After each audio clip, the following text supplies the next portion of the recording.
हाल महत्वपूर्ण समाचार प्राप्त થઈ રહ્યા છે। કુંવરજી બાવળિયાને નાયબ મુખ્યમંત્રી બનાવવાની માંગ ઉઠી છે। સમગ્ર મુદ્દે કુંવરજી બાવળિયાનું નિવેદન છે।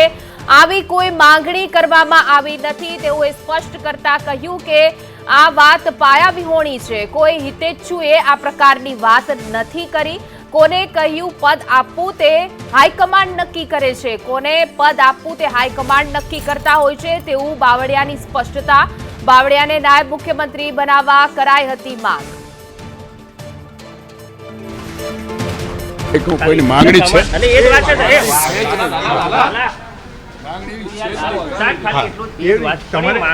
એવી કોઈ માંગણી છે જ નહીં। કોઈ લોકોએ આ તો ઊભું કરેલી વાત છે। જે નિર્ણય કરવા તો હાઈકમાન્ડ કરે। કોઈ માંગણી થોડી વાત છે। એટલે તો કોઈ બિન પાયા વિહોણી વાત છે। એટલે કોઈ કદાચ મારો હિતેશ હોય એને ક્યાંક ખાલી મૂકી દીધો, બાકી કોઈ વાત છે જ નહીં।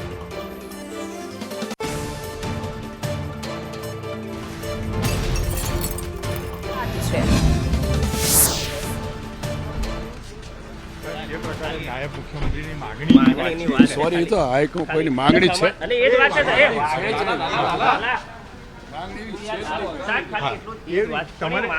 એવી કોઈ માંગણી છે જ નહીં। કોઈ લોકોએ આ તો ઊભું કરેલી વાત છે।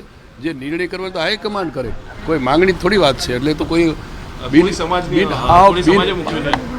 બિન પાયા વિહોણી વાત છે। એટલે કોઈ કદાચ મારો હિતેશ હોય એને ક્યાંક ખાલી મૂકી દીધો, બાકી કોઈ વાત છે જ નહીં।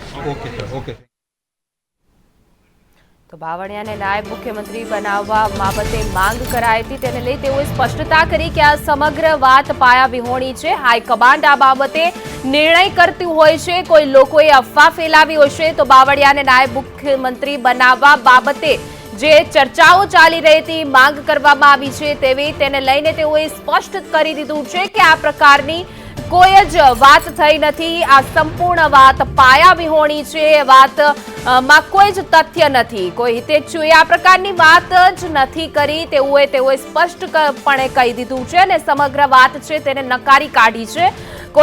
કોને કયું પદ આપવાનું એ સમગ્ર હાઈકમાન્ડ નક્કી કરતું હોય છે। તેઓએ સ્પષ્ટપણે ખુલાસો કર્યો છે કે આ બાબતની કોઈ જ ચર્ચા હાલ થઈ રહી નથી અને સમગ્ર જે નિર્ણય હોય છે તે હાઈકમાન્ડ કરતું હોય છે અને આ પ્રકારની જે વાત થઈ રહી છે સંપૂર્ણ પાયાવિહોણી છે। તો આ કુંવરજી બાવળિયાએ જ્યારે સ્પષ્ટતા કરી છે, પત્રકારોએ પૂછ્યું ત્યારે તેઓએ ચોખ્ખી સ્પષ્ટતા કરી અને આ વાત અને અફવાને ખંડન કર્યું છે। ત્યારે વધુ વિગતો સાથે અમારા સંવાદદાતા હિરેન રાવલ જોડાઈ ગયા છે। હિરેન, કુંવરજી બાવળિયાએ સ્પષ્ટ કહી દીધું છે અને અમુક જે વાતની માંગ કરવામાં આવી હતી તેને લઈને શું છે અપડેટ?